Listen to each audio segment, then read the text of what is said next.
Hello and welcome to this special radio town hall meeting on whistleblowing by the Progressive Impact Organization for Community Development, PRIMOG, in collaboration with the African Center for Media and Information Literacy, AFRICME. I am Adaobi Obiabumo, the program manager at PRIMOG. PRIMOG is a civil society organization working to promote good governance, participation and accountability in Nigeria. This town hall meeting on whistleblowing has the support of the MacArthur Foundation. Today's program has brought together resource persons who will discuss the imperative of whistleblowing protection in Nigeria. For the listener out there, please remember that you are a part of this meeting. You can watch us live on Facebook at Official PRIMOG. The spelling of PRIMOG is PRIMORG. We will give you the phone numbers to reach us in the course of the deliberations. The immediate past president of Nigeria, Muhammadu Buhari, launched the whistleblowing policy in 2016 as one of the mechanisms to discourage fraud, stealing, mismanagement of public funds.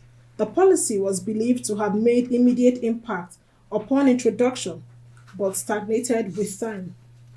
Anti-corruption advocates and experts have been clamoring for the strengthening of the whistleblower policy with legislation.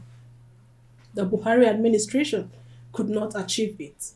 And as we talk, whistleblowing remains just a government policy, having no strong roots in our laws. It is therefore imperative that President Bola Tinubu's administration pick the gauntlet early and ensure whistleblowing and whistleblower protection become law in Nigeria under his regime. For you out there, what is your assessment of the federal government's whistleblower policy over the years? How important is a whistleblower law in today's Nigeria?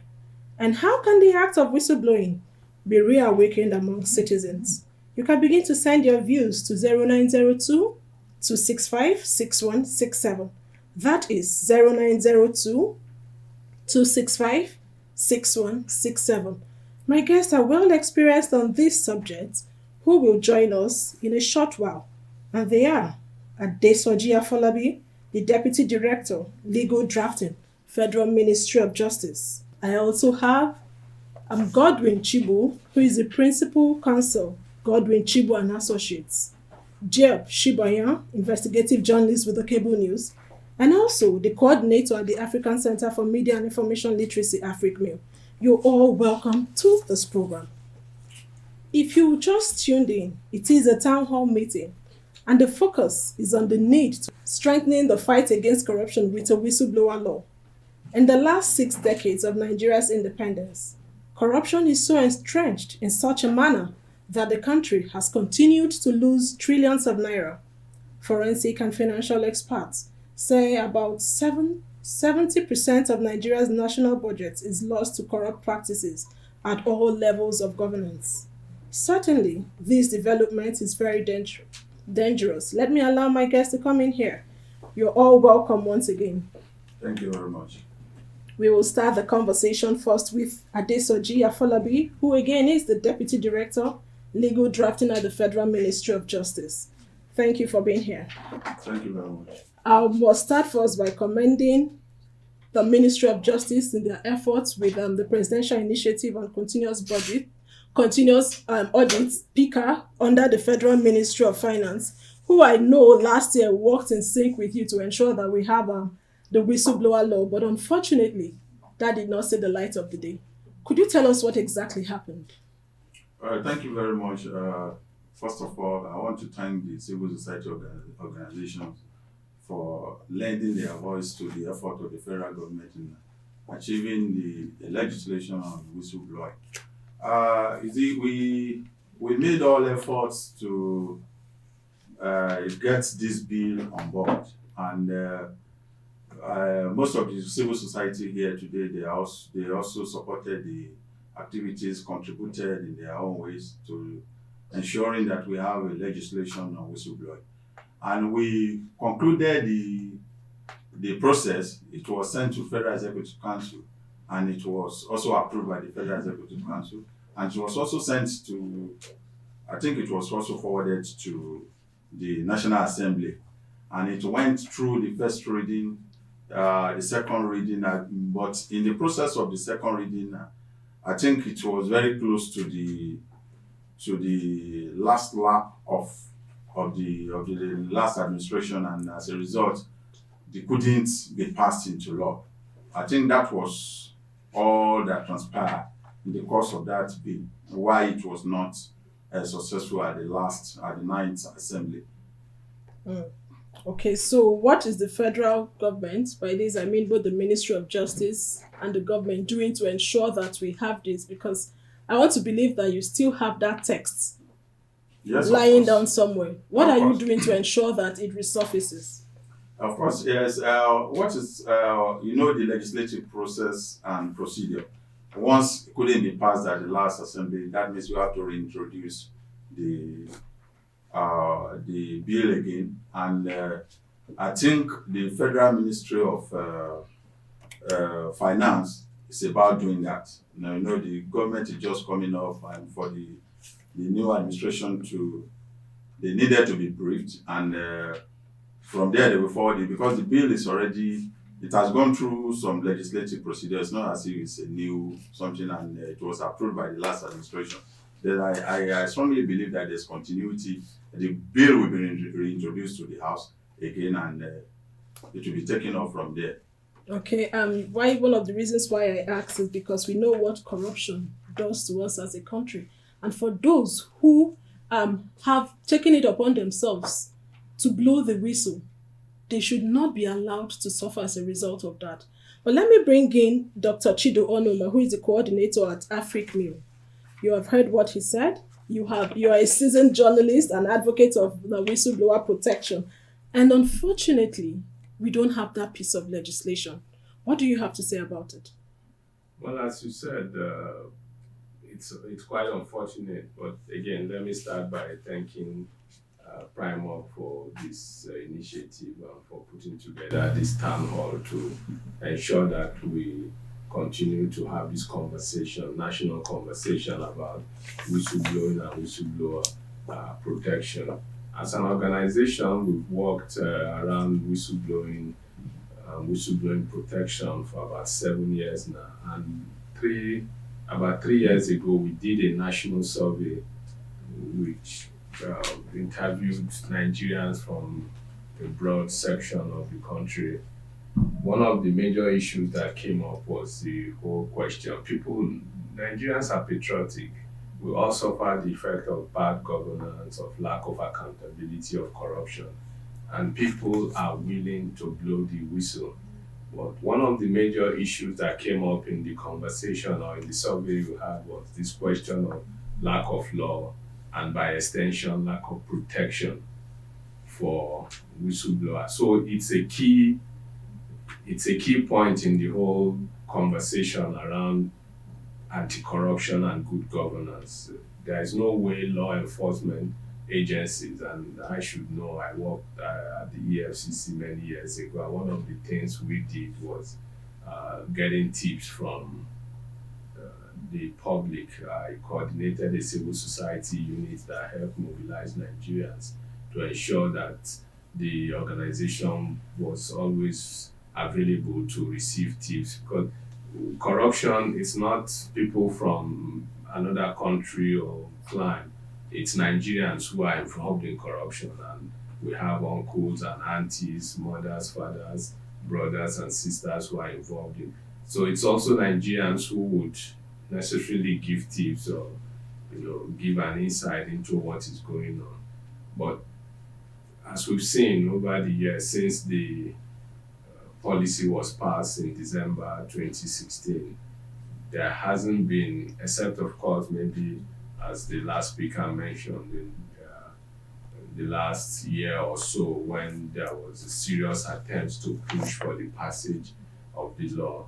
And I'm happy, as he noted, that that drive is still on. We hope that both PICA, the Ministry of Finance, and the Attorney General's office would revisit the thing, and as soon as the new government settles down, that they will have to. Unfortunately, what happens with these laws is that once there is a new assembly in place. You have to start the whole process all over again.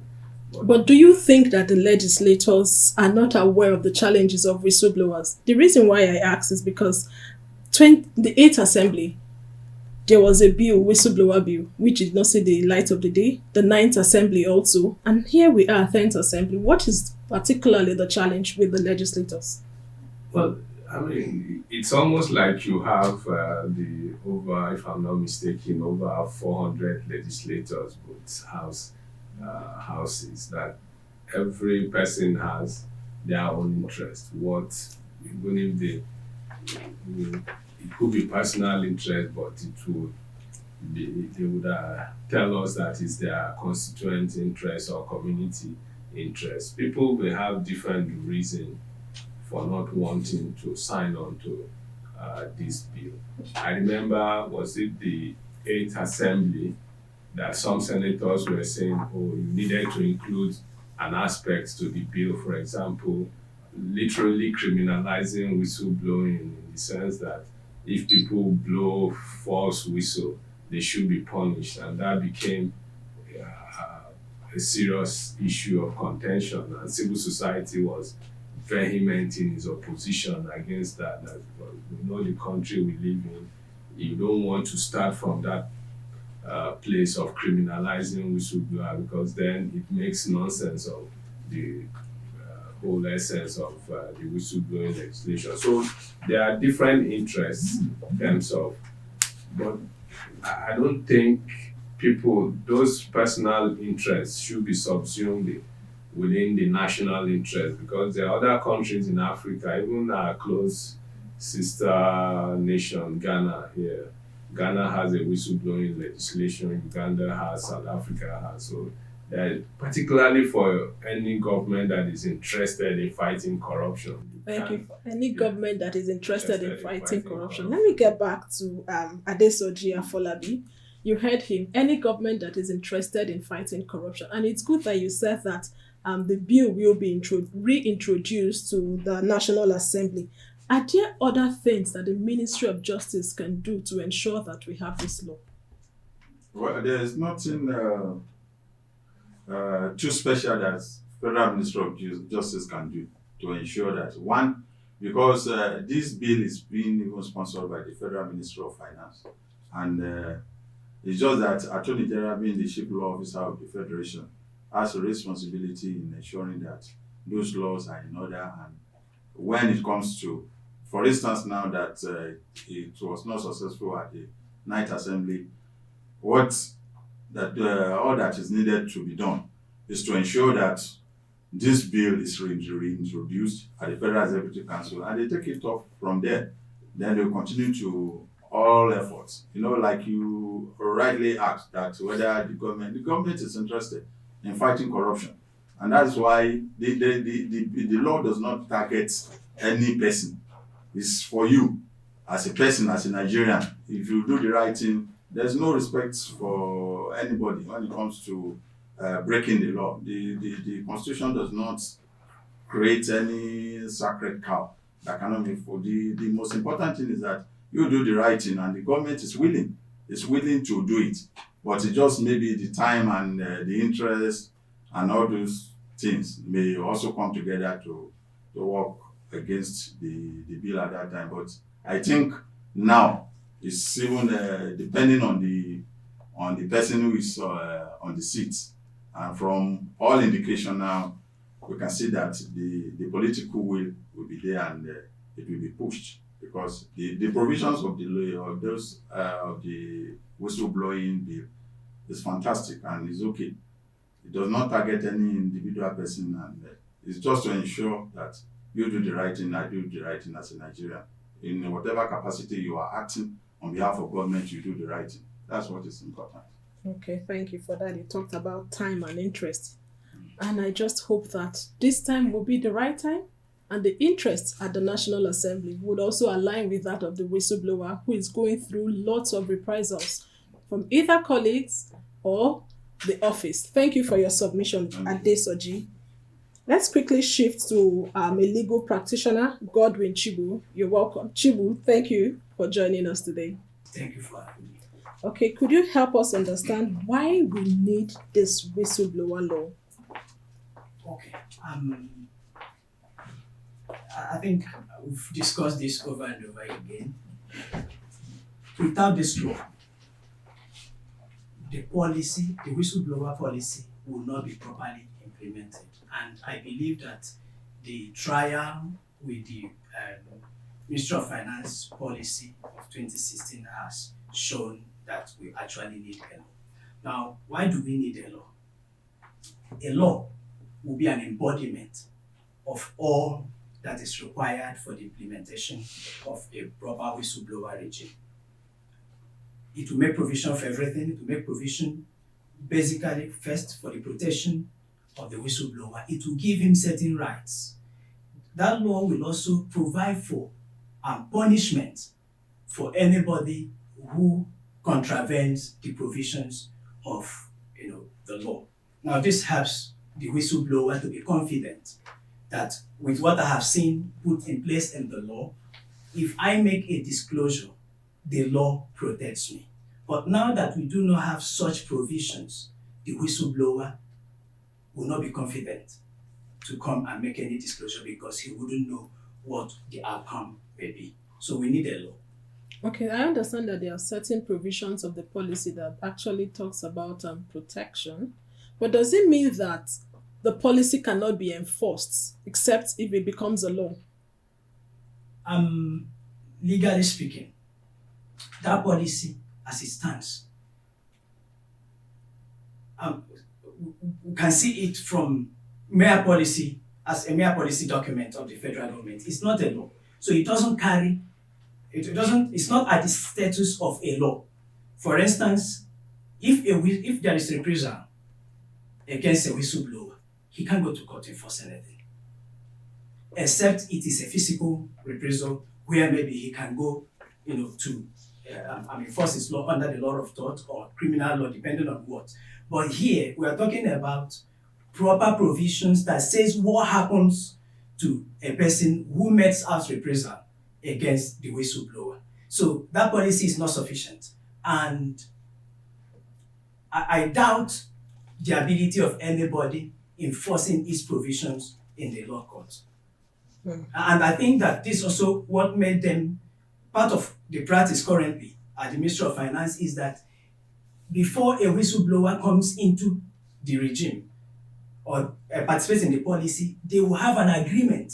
So this is an agreement that is binding the whistleblower and the Ministry of Finance. So it does not bind the person who might have done the wrong and against whom the whistleblower ordinarily ought to have a right of recourse if there is reprisal.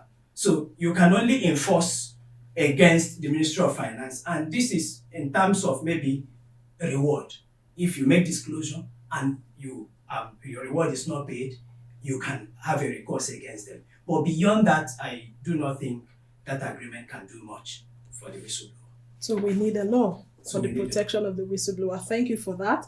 Let me bring in Diep Shubaya, who is an investigative journalist with the Cable. Thank you for joining us. Thank you for having me. Media practitioners are very important as far as exposing corruption is concerned. Could you help us understand how the absence of whistleblower protection law is affecting your job? It's looking at it from that perspective where you're coming from, it isn't really but it shows that you could not do reporting the way you need to do because you do not have people who can come out to actually speak to some of the corruption you might be investigating. So I did a story earlier in the year and I happened to zero in on the plight of whistleblowers. And you can see that jobs have been lost, lives have been threatened. There's no whistleblower in this country that has exposed corruption that his life has remained the same. So you find out that when you're doing some of these reports, where you have to name names so that your reports will have credibility, it's actually a challenge. Because by the time you go to press and you say, oh, so and so said this about this, the person's name is out there. So, like he was trying to say, reprisals will come. Definitely, reprisals will come. And they're not just going after maybe your job or something there. Sometimes they're going after your life.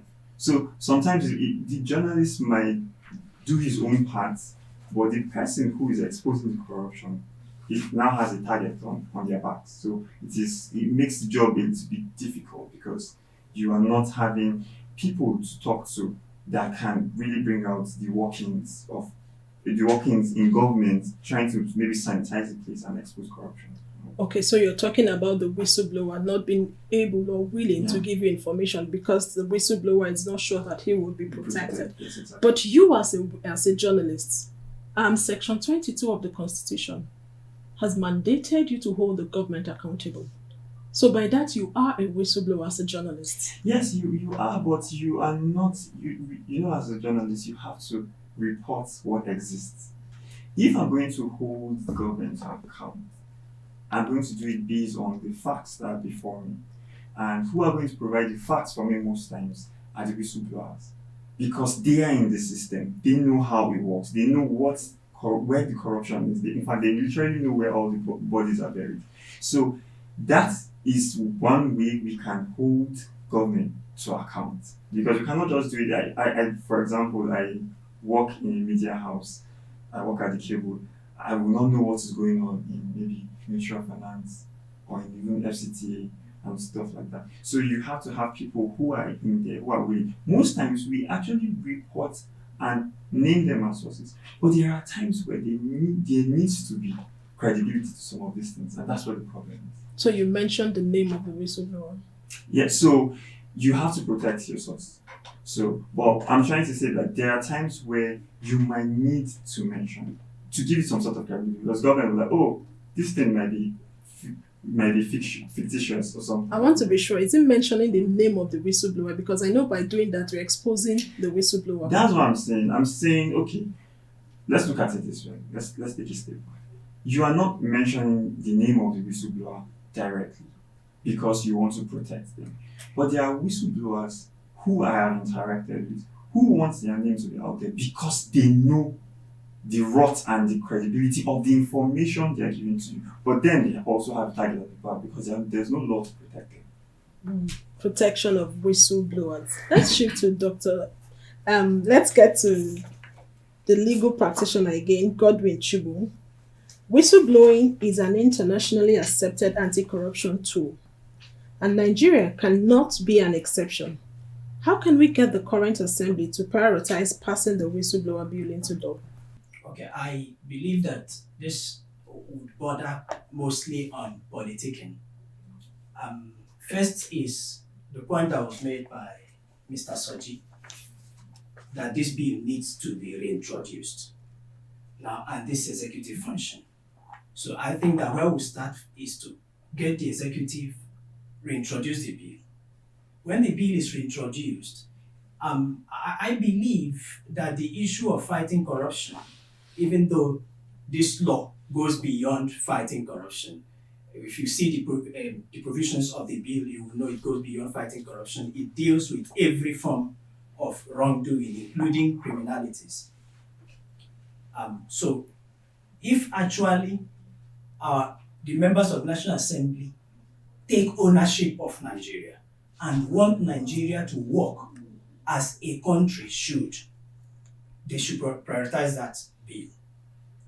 The executive should use its relationship with the National Assembly to, let me not say push, to get the National Assembly to give proper attention to the bill when the bill goes to the National Assembly.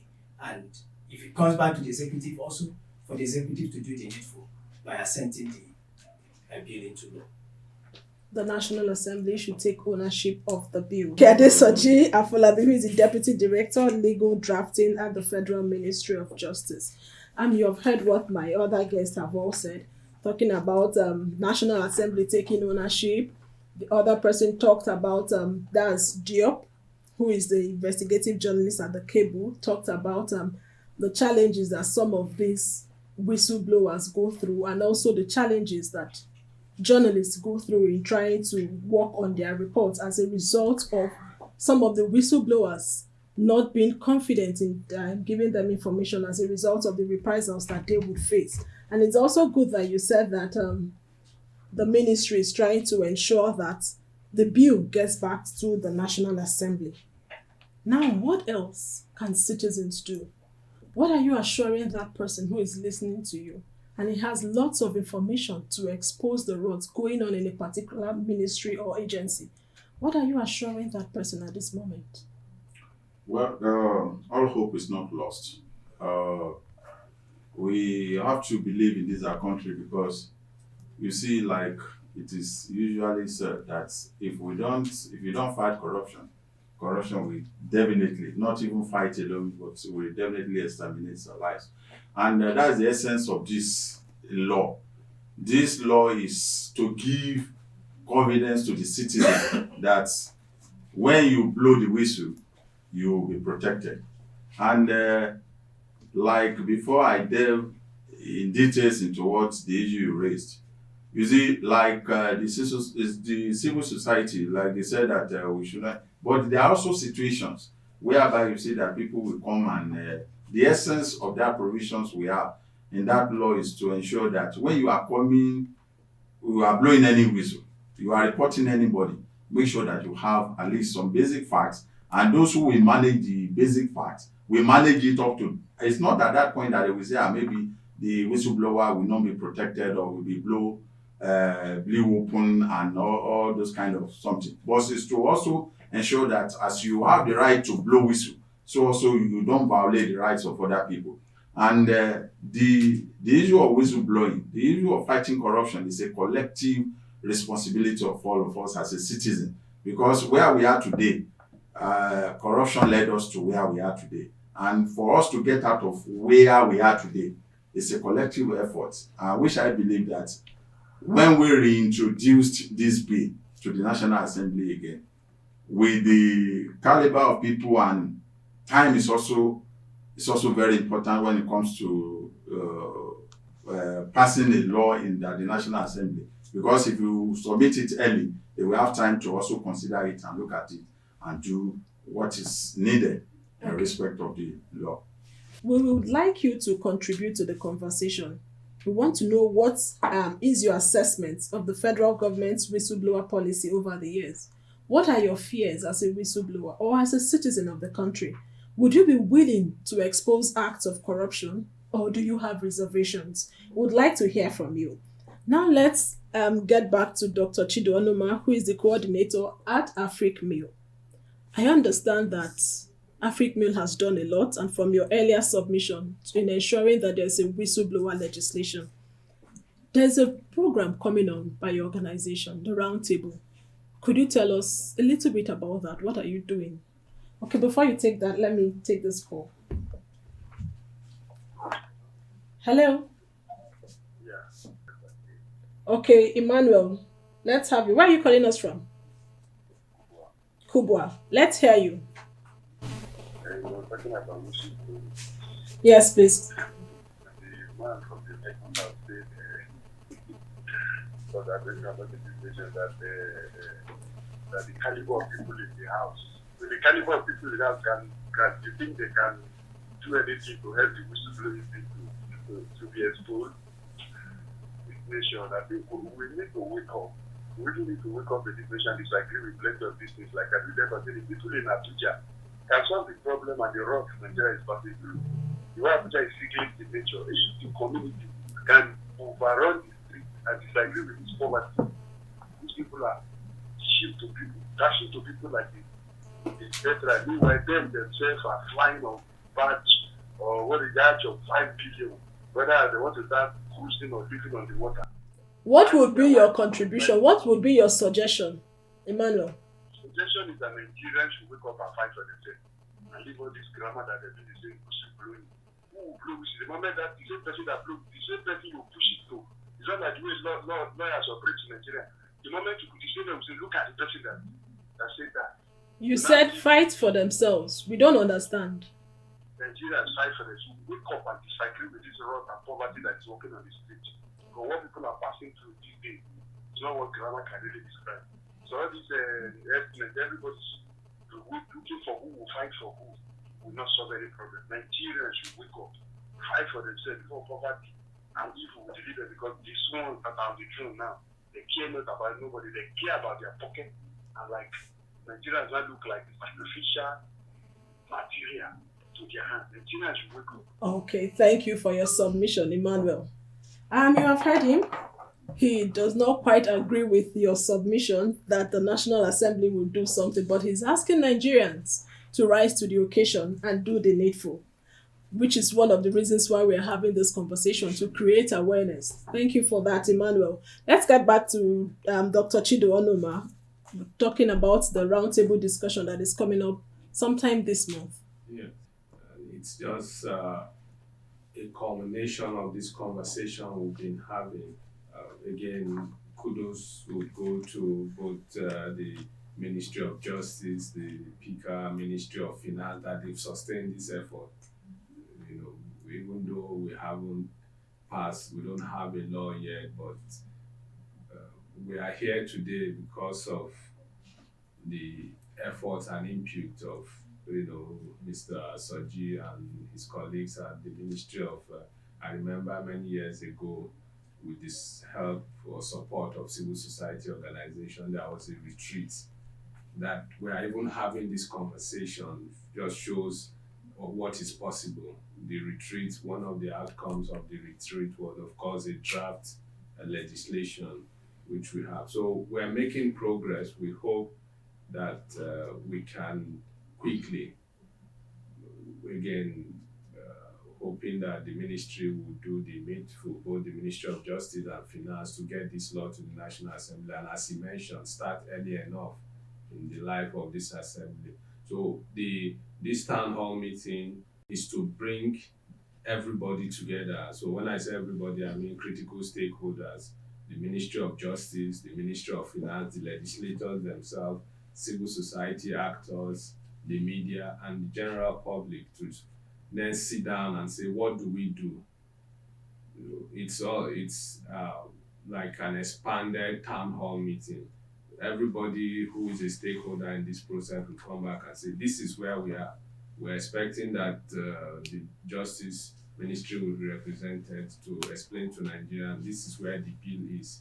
This is why it wasn't passed the last time, and PICA will take it up from there, and civil society would say, okay, do we need to send a delegation to the National Assembly to pressure them to do the needful and so on? So that's the purpose of this town hall meeting, to bring everybody on board, to get us up to speed with where the law is, the importance. We've spoken about the importance, but that will be an opportunity to reiterate the importance of a whistleblower legislation. Okay, thank you for that. But do you get discouraged at all, or are you resilient? The reason why I asked is because we know how long, over 10 years, it took us to get the Freedom of Information Act.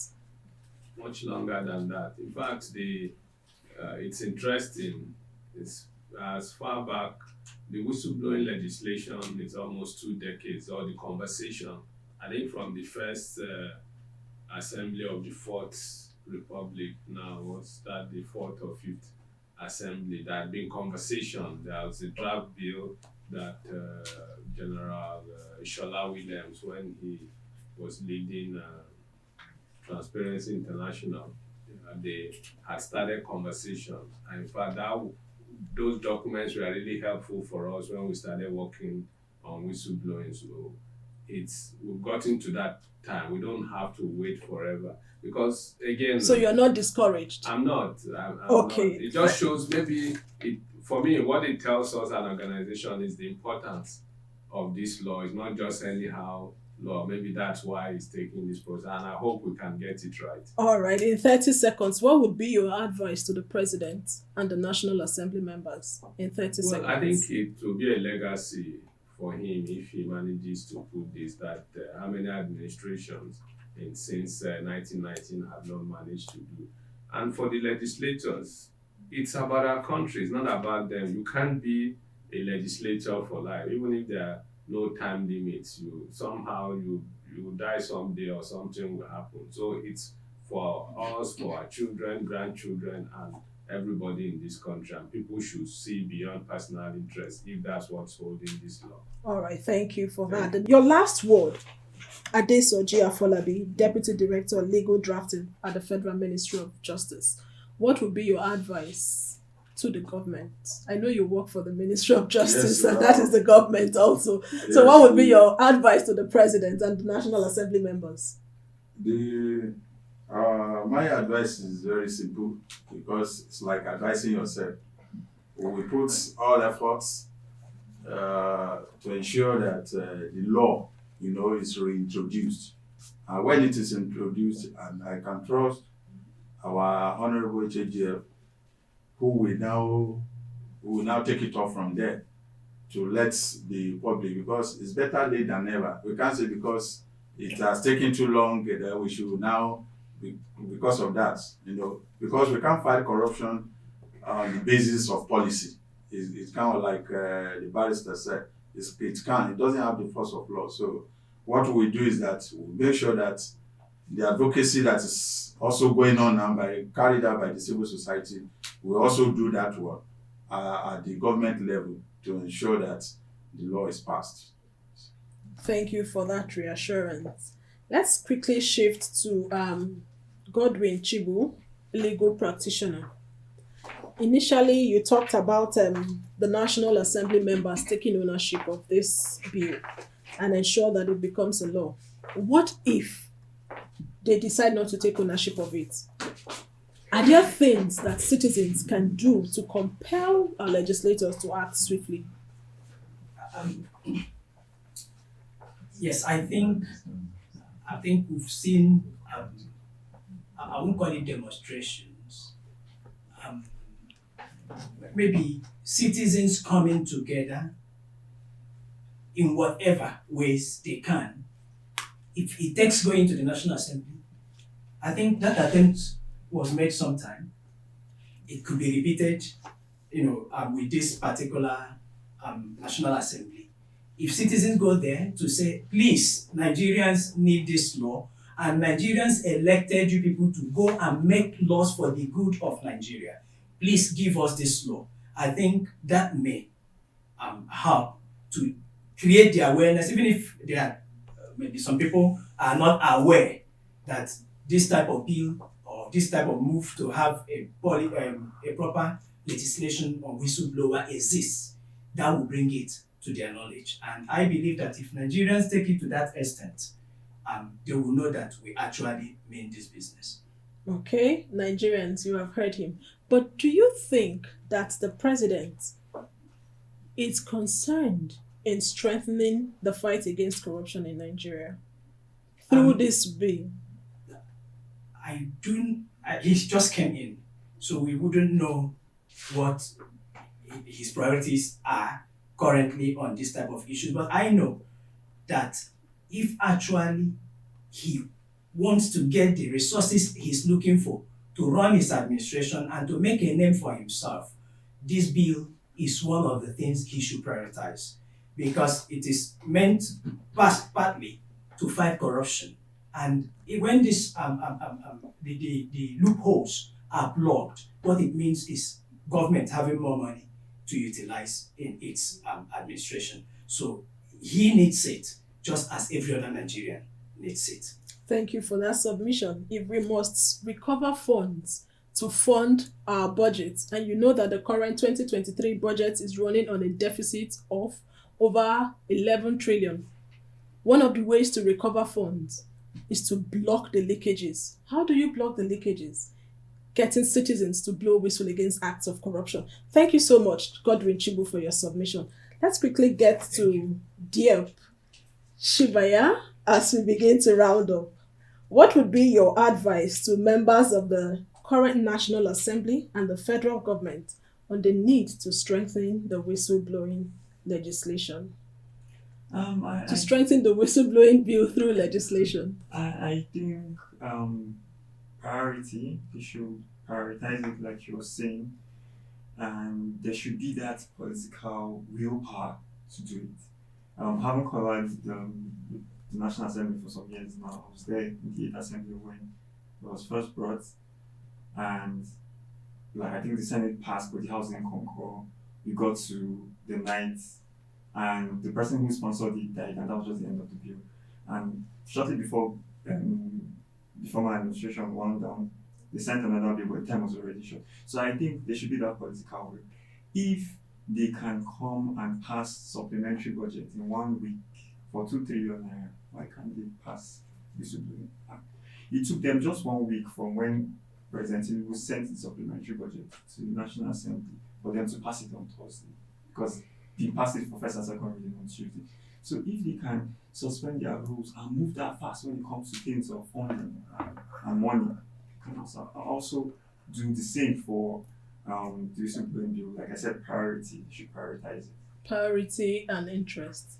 From the action so far, do you think that the interest is not there? Well, I've not seen any lawmaker introduce it. Okay, so before we had an executive bill being sent towards the end of the last administration, we saw a private member, the Ninth Assembly, the person who died, was a private member bill. I've not seen any lawmaker say, okay, I want to do this, I want to champion this cause. And that was it. So they have been around since June, the 10th Assembly, and I dare say, in the Senate alone, close to 100 bills have been introduced. There's nothing about whistleblower or witness protection and all of that issues. So nothing so far. So if the National Assembly is not interested, what can the president do? Well, I think as citizens we have a responsibility. She was just saying something, and this is where CSOs will actually pull their weight. This is actually where CSOs will pull their weight, because if people who can do one or two things are not doing it, then we can put pressure. We are all constituents of different lawmakers. Why can't we rally around and ask our representatives, please, we need this bill? And all that. There should be a movement, just like you had the Not Too Young to Run bill, something like that. But what can the president do differently? Well, like I said, political willpower. If he's going to prioritize his fight against corruption, it is even easy because he can send an executive bill, and if he sends an executive bill and asks the lawmakers to say, please, there's this word he usually use when he sends communication, the expedite action or something on it. He can do that just like the way they did with the supplementary budget. To be honest, if that is the priority, he should send it and let the lawmakers get to work. So we know that he has done it, but it's the lawmakers that like. All right, thank you so much for your contribution. And with this, we have come to the end of this special radio town hall meeting on whistleblowing and whistleblower protection. You have all heard my guests. We need to have a legislation to protect the whistleblower. We need to curb corruption in Nigeria. What are you doing to contribute to the fight against corruption? It is good that we're having the conversation to charge the National Assembly members and also the executive. By that I mean both the ministries and the president, to ensure that we have that. But you as a citizen, are you contributing to stopping corruption? Or are you one of the challenges we have as a country? You need to think about your acts to ensure that we fight, and by fighting, we ensure that we put an end or reduce corruption to the barest minimum so that we can all reap the dividend of true democracy. Thank you so much for your contribution. I want to sincerely appreciate our guests, Adesoji Afolabi, Dr. Chidoanoma, Coordinator at the African Center for Media and Information Literacy, legal practitioner Godwin Chibo, and Diep Shibaya, investigative journalist with the Cable News. If you have a message for us or you want to react to what you heard on this program, kindly reach us through 0902-265-6167. That is 0902-265-6167. The town hall meeting is supported by the John D. and Catherine T. MacArthur Foundation, committed to building a more just, verdant, and peaceful world. Get more information about the foundation at its website, macfound.org. You will be duly informed when the next radio town hall meeting will be scheduled to take place. Please follow us on our social media platforms at Official Primorg. To get timely information on our activities, visit our news website, primorgnews.org. For all the details of our reports and interviews, visit our website, www.primorg.org, to get all the information about Primorg. Many thanks to the Primark team for their wonderful work, and the executive producers of this town hall meeting are Okiria Agbonsuremi and Dr. Chidu Onoma. Don't fail to report corruption when you see it or encounter it in any form. I am Adaobi Obiabumo. Stay safe.